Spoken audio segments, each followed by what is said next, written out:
Nabini wai lamantol Sida yodistenu kodi Nabata udiruden Udirben alaudo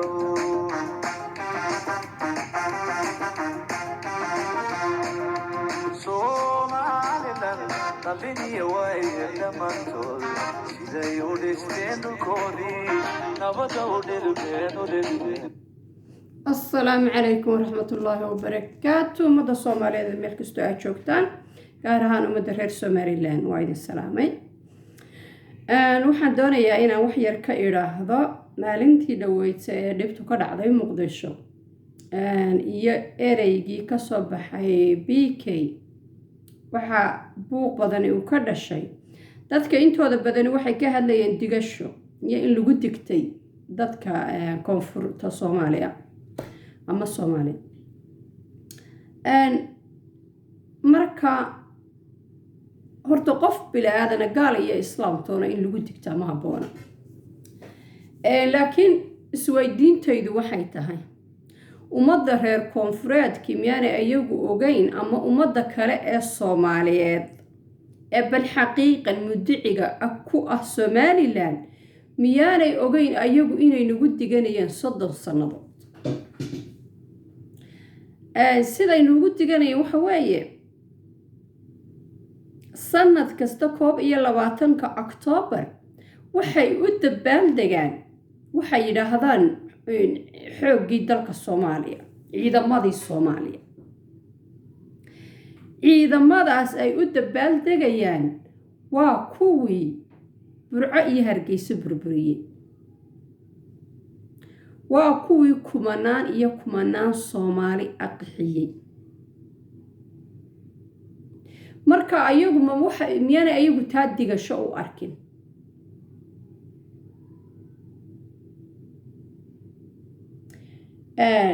ninka la yiraahdo cagma dhige ee TV-gooda ka shaqeeya ayuu soo garaacay nin reer Somaliland warniyahow ciidamadan aad ka sheekaynaysi waxaanaad soo bandhigaysaa dad bay damqayaane jooj asagoo cadhada ka muuqata aad aragto ayuu wax la joojinayaa ma jirto ay soconaysa ciidamada ay u dabaaldegayaan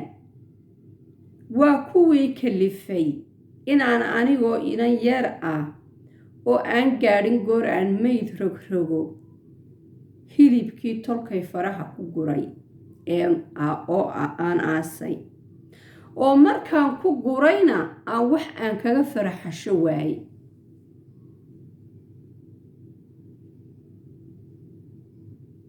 markay 21 October u dabaaldegayaan maalin kasta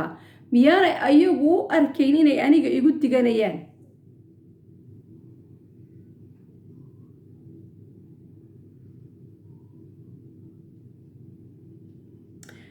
maalintan Hargeysa ka baxay waxaan ku jiray buuraha Naasa hablood muddo 3 bilood oo ku ahaa xoonti macniide ku ahayn halka maalintii u dambeysay aanu baxnay halkii aan ku jiray dayuuradda ciidamadan ay u dabaaldegaan ay weyneeyaan ay buunbuuninayaan waxay igu ku dishay mala halka ugu yaraan 100 qof ama ka badan oo aan la fadhiyay oo jaarkaygii iyo ehelkay iyo tolkay ahaa waxay kaliftay inaan hilbahoodii faraha ku soo ururiyo markay soo bandhigayaan waxaas ay u dabaaldegayaan ay weyneynayaan miyaanay dareemayn inay igu deganayaan miyaanay dareemayn inay ummadda reer Somaliland ku diganayaan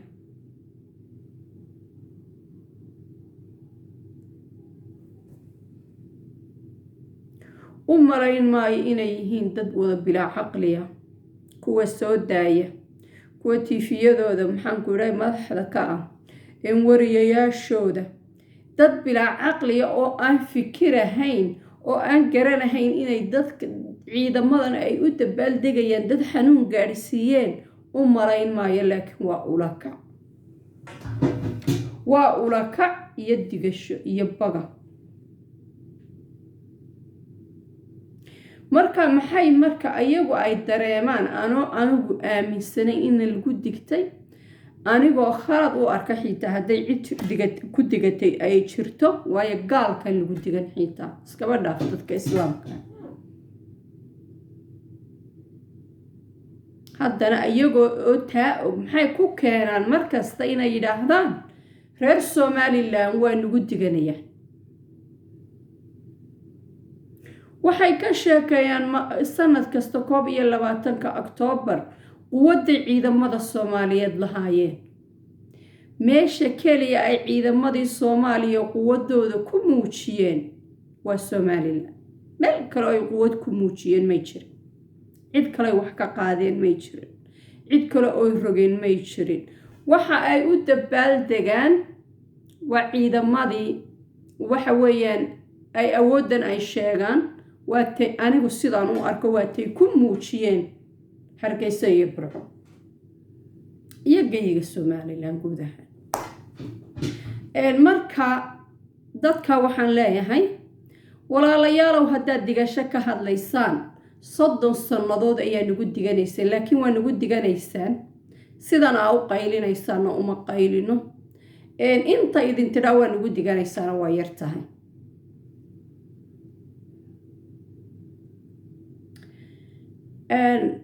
waxay isku raaceen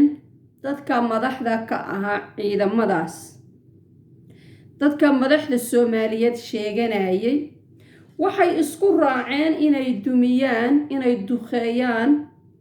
magaalo ay ku sheegi jireen inay tahay caasimadii labaad ee waddanka. haddana ayaga way la qurux badan yihiin, way u dabaaldegaan, way weyneeyaan. marka yaa is-su'aalay aniga waxaan ka qabo, yaa is-su'aalay aniga xanuunka igu hayso? cidna. marka maxaa keenay markuu inan yar oo reer Somaliland kelmad yidhaa inay wada dhawaaqaan qayliyaan? waxa keenaya bilxaqiiqan waa xumaanta ku jirta weeye iyo cadownimada ku jirta. haddii ay garasho iyo aqoon leeyihiin, haddii ay dadka wixii lagu sameeyey ka xun yihiin, 21 Oktoobar umay dabaaldegin. waa maalin madow. waxay ahayd inay calanka hoos u dhigaan, waxay ahayd inay baroortiiqaan, waxay ahayd inay ka muujiyaan inay ka xun yihiin, laakiin may muujin, muraadna kama laha. iskaba ilow inay ka xumaadaan iyo inay joojiyaan. inankii la soo hadlay markuu ornayo waxaan maa joojisaan, ilaaha xaq lagu caabudaan ku dhaartay, ninkan wejigiisa cadhada ka muuqatay la yidhaahdo cag ma dhigay, inaanad malayn karayn, iyo kibirka ka muuqday. marka waxaan leeyahay reer Soomaaliya iyo inta taageerta ku taageerta macnihii reer Soomaaliya, macnihii shanta Soomaaliyaynu nahay. laakiin anigu sidaan aaminsanay majoritigooda ummadda Soomaaliyeed inteeda kale waxay isku taageersan yihiin inaan wax Somaliland la yidhaa jirin.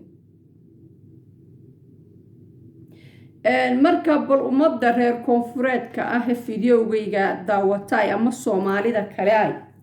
bal waxaa ka soo jawaabtaan sababta keentay inaydu 21 Oktoobar u dabaaldegtaan. 21 Oktoobar ciidamada aad u dabaaldegtaan, eed ammaantaan, eed quwadda ku sheegtaan. horta kow anigu shakhsiyan waxaan jecelay in la iga soo jawaabo bal quwadda ay ciidamadii Soomaaliya lahaan jireen iyo halkay wax kaga qabteen. Ethiopia waxba kamay qaban, waynu la dagaalana. wixii naga soo raacay waa la ogaa. waxa la sheegaa inuu dagaalkaasi yahay kii u horseeday Soomaaliya burburka. wixii Soomaaliya la isku oran jiray dhowr iyo 80kii ayada oo ay dawladii Soomaaliya dhibaatada ay reer Somaliland ku hayso ayaa Kenya lagu xasuuqay 5,000 oo qof oo Soomaaliyeed maxay dadka wax uga qaban weyday u dhicin weyday haddii ay macnaheedu quwadda la sheegaya maxay marka ahayd quwadda la sheegaya aniga markaad leedihiin markaad 21 October dabaal degaysaan eed leedihiin ciidamo quwad leh jiray waxaan u arkaa inay u dabaal degaysaan kuwii Hargeysa burburiye waayo meel kale burburiyeen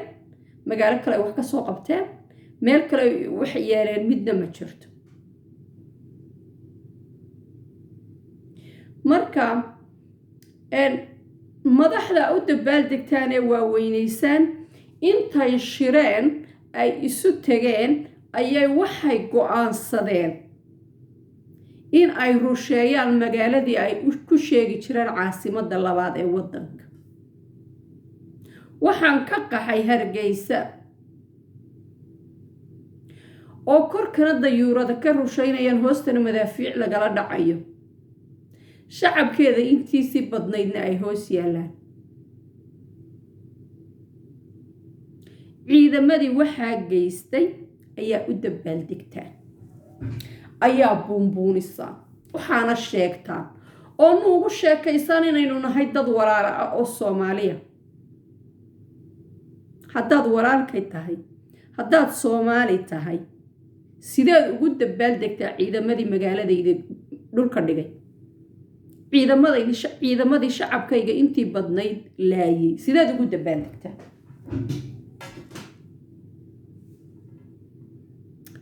waxa way been baynu isugu sheekaynayna waxa sheegaysaan oo dhan waa been weeye wax walaaltinimo la yiraahdo ma jirto sidaad u matagaysaan markuu qof reer Somaliland hadlana waxa ay muujinaysaa colaadda iyo xumaanta halkay idinka gaarsiisan tahay shalayto waxaan daawanayay nin leh dad reer koonfureeda oo leh dadkii Muqdisho lagu laayay oo dhan waxay ahaayeen gaalo macallin iyo afartiisi arday mooyaane waxa intooda kale waxay ahaayeen gaalo bal waxaan isir bal cid ka hadlaysa qof bila aadan oo ka hadlaya ma jiro inan yar oo reer koonfureeda baa lagu xiray Ethiopia oo fanaana qof ka hadlaya ma jiro hadday reer Somaliland hadlaana way hunqaacayaan intay ka tira leeyihiin habar oday inan giddigood way soo fadhiisanayaan taasi waxay muujinaysaa in wax walaaltinimo la yiraahdo aanay jirin marka haddii aad igu digataan aniga sanad walba idinkuna markaad ina yaroo reer Somaliland wax yiri maqashaan adkaysta walaaltinimo la wax la yiraahdo bil xaqiiqan ma jirto dad Soomaaliyeed baynu nahay qoomiyadda Soomaaliyeed ka tirsan geeska wada dega gayigiina ku egaada oo hadal hayntayada ayayna daba dhigataano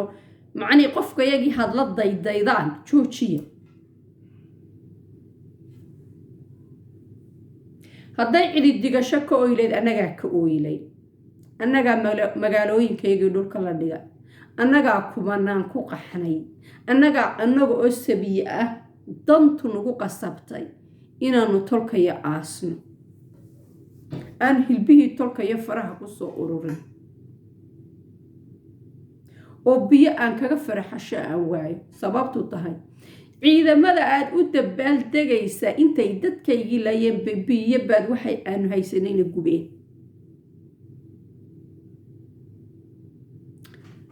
marka waxa weeyaan intaydaan hadlin laba mid weeye inaydan dad bilaa garaada tihiin iyo ina cadow asra tihiin cadow waa tihiin calaamadii cadowgaa leedii qofka jiritaankaaga neceb qofka dadnimadaada neceb qofka dhiiggaaga banaystay qofka xawlahaaga banaystay waa cadowgaaga marka inkastoo ummadda reer Soomaaliland yihiin ummad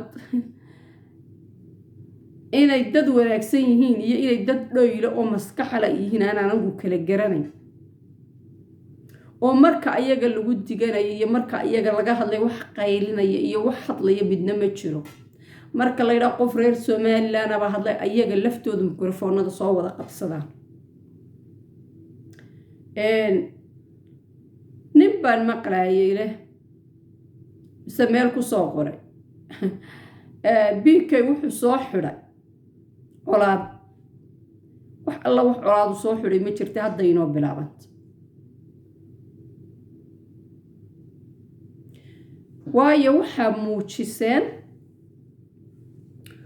muujiseen xumaanta iyo colaadda idinku jirtay macnihii inaanaydan weli ka gudbino weli colaadda idinku jirto marka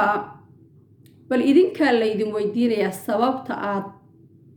idinkuna ogoshin inaad nagu digataan oo u haysataan inay sax tahay inaad nagu digataan oo TV-yadiina 21 October macnihii ciidamadii cadowga ahaa ee dalkayaga iyo dadkayaga burburinayay aad u damaashaadaan iyo inaad ka cabataan shaqsi baa hadlay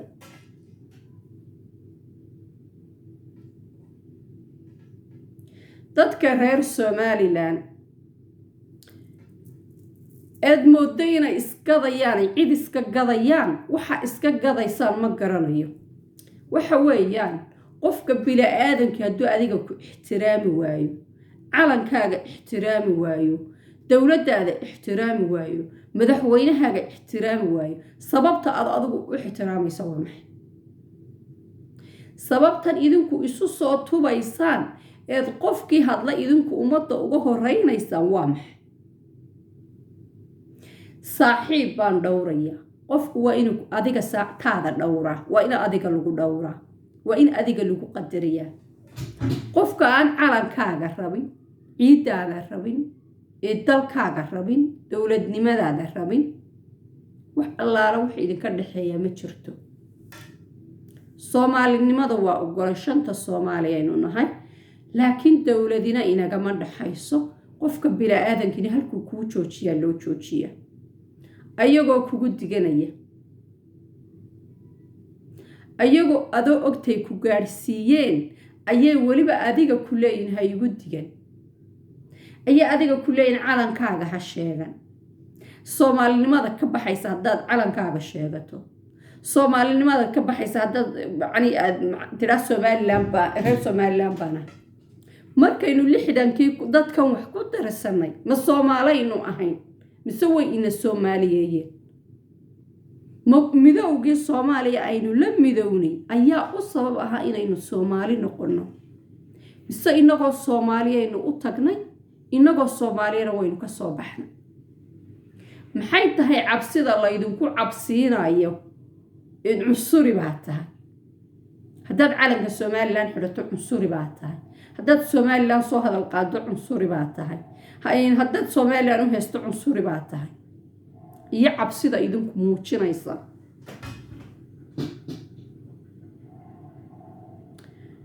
marka waxa weeyaan reer Somaliland cid aad ku digateen ma jirto cid aad ku digataana ma jirto idinkaa laydinku digtaa idinkaa loo dabaaldegaa oo la weyneeyaa oo wax laga dhigaa ciidamadii dalkiina iyo dadkiina dumiyey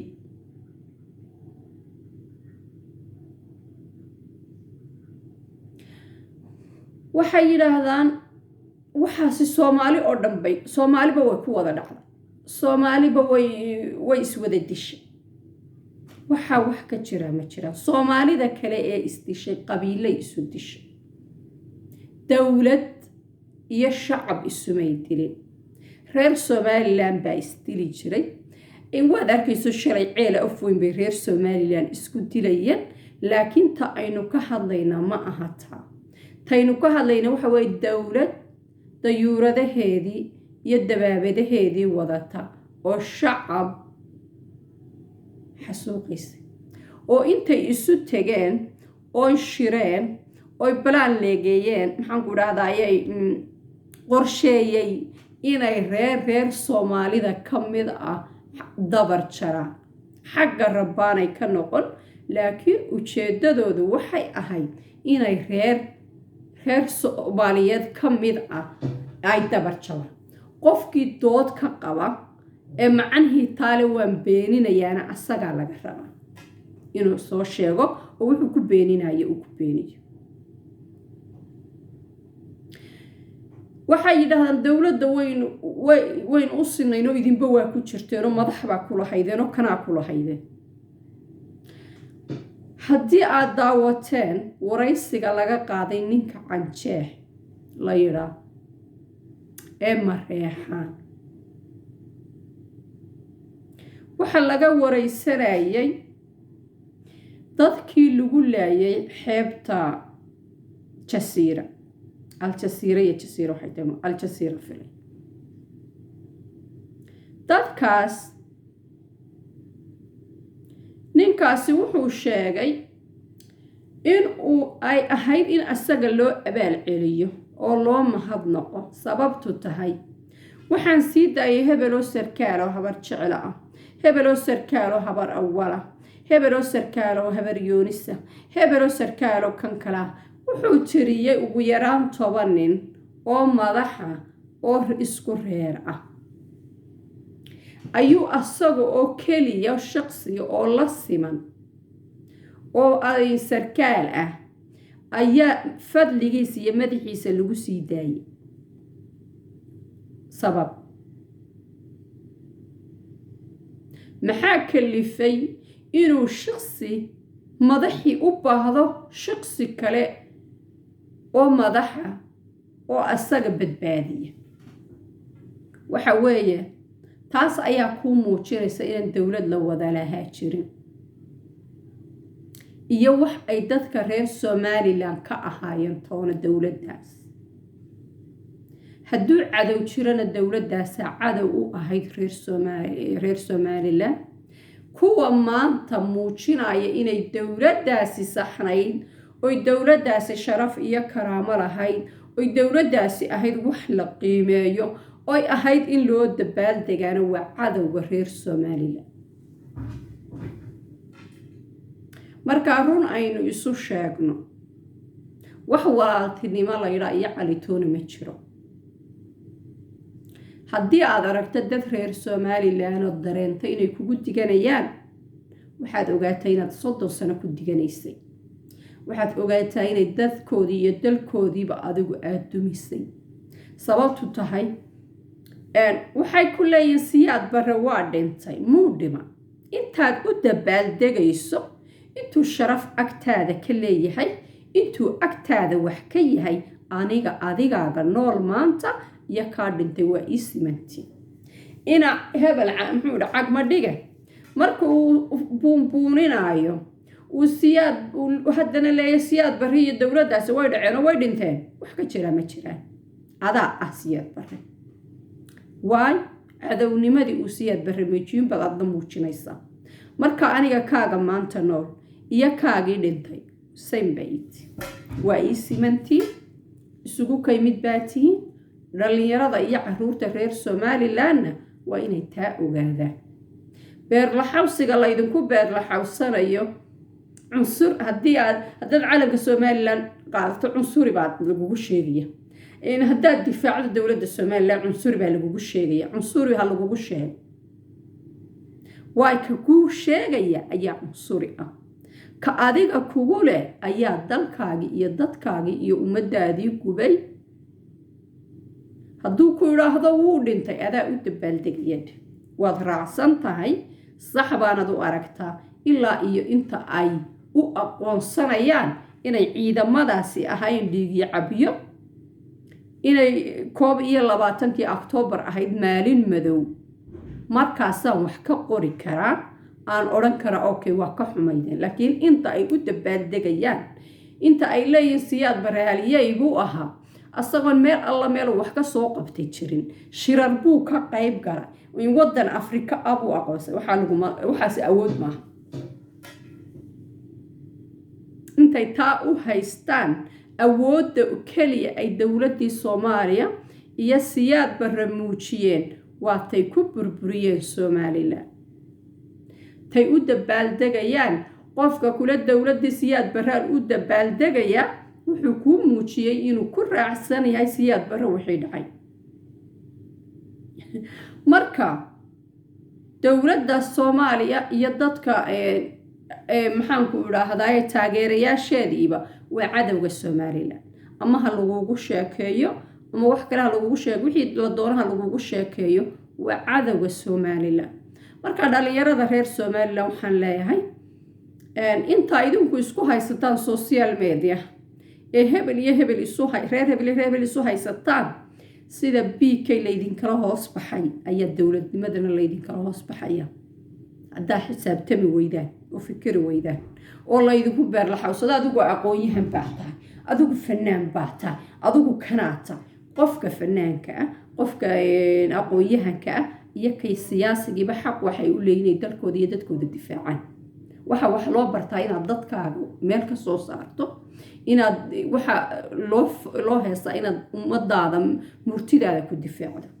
markaa joojiya cabaadka markuu qof reer Somaliland hadlo idinkuna soo baaltubaysaan ummadda kale assalaamu calaykum waraxmatullaahi wabarakaatuh